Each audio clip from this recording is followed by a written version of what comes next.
We are back with the 1929 Royal Model P, and today we're gonna talk a little bit about chrome and chrome polish, using it on the chrome pieces of the typewriter here, and the keys, and what to do with them.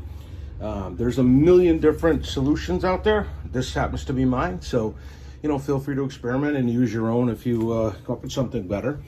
My kind of tried and true method has been, first I use this stuff called the Never Dull. It's a car, you can get it in most car stores, and it's a wadding polish. And what that means is it just comes in like a little cloth. You just pull a little bit out and you wipe it on the chrome, let it sit for a little bit, it'll turn like almost a liquid substance. And then I take a microfiber cloth and polish it off. I do that for stuff that's very, very heavily oxidized, just to get the initial layer off. And then once I've done that, sometimes a couple times I've polished it up a little bit, then I will use this white diamond metal polish. You can get this at a variety of car stores, or this is not really cheap, but it works very, very well. And how you use this is you rub it on either with a Q-tip or with a cloth until it turns a blackish gray color. Then you let it set for a minute and you wipe it off and you polish it off. Someone had mentioned in one of the posts that I did, they asked about using power tools when polishing and cleaning and doing some other stuff. So I will throw this in here. I have two Dremels that I use. One is a battery operated one. I'm gonna move my light a little bit over here. It's called a Dremel 7700. It's battery operated. The battery's in the charger right now. Comes at a low and a high speed. And the other is an electric Dremel that I have, which is a Dremel 200. And this is has a low and a high speed also. So with that said, I will caution folks, when you use a Dremel, if you've never used one before, practice, because they can do some serious damage to paint, to metal, to your hands. A Dremel can cut through a screw if you're using it wrong. It can burn your paint. Don't go and think, oh, I'm gonna buff my paint with a buffer, because 9 times out of 10 you're gonna burn right through the paint. I hand polish everything. I use Dremels a little bit if I'm gonna polish the keys here. If they're really, really bad, I'll put up some of the white polish on them there and polish them, and I may use it on chrome. I never, ever use it on paint. It just can burn through paint too bad. So with that said, I will say this: if you have a Dremel, or if you plan on buying one, electric or battery powered, my suggestion is to practice. Just practice on an old piece of metal or some old screws, just to get used to it, because you can clearly, on a 100-year-old typewriter, burn through the head of a screw, or cut a screw off, cut metal, cut springs. You've got a lot of tight spaces down here. If you're using a Dremel and it gets caught up in something, it's going to just wind everything, and you're going to have a big mess on your hands. So I will just say, go cautiously with that. With that having said, I'm going to start on the keys and the chrome here. Usually with the keys, I take and I use a Q-tip first. And what I'll do, depending upon the top of the keys, these are glass top keys on this Model P. Some keys are plastic, some keys have plastic keys, glass top keys. Some keys on the newer models are just all plastic on the top. They don't have any covers on the keys.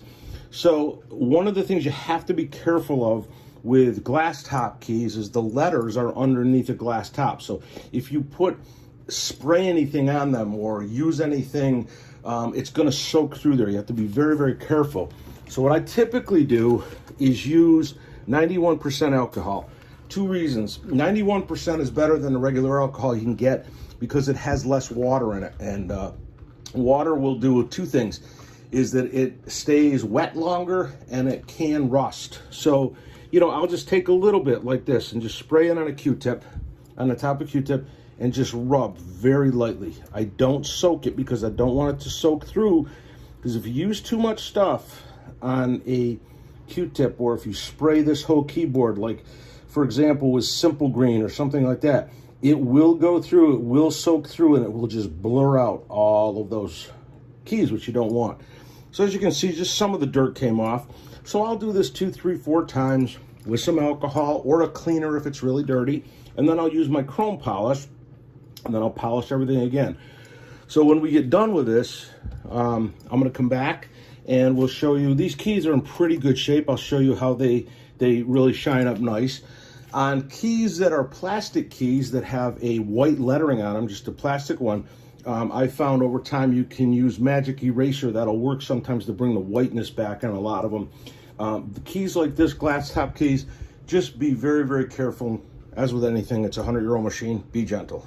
All right, we'll be back in a bit when we're done. We are back with the 1929 Royal P, and I've just finished the chrome on this, and I'm going to kind of hold my camera so you can see it. These are the keys. You can see how really nice they came out.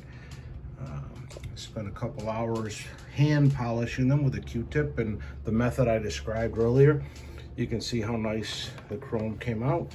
On the sides here, chrome came out, really came back very nicely. On this side also, spent quite a bit of time polishing and shining everything up with a microfiber cloth and the chrome polish, and you can see the keys really shined up really nice. They weren't in too bad a shape, but you know, they came back very nicely. So this is, you know, how you can, I did a little bit in the vibrator area, you know, cleaned up inside here, polished everything. So you can see how just a little attention to detail could bring something like this back to a really, really nice shape and a nice design.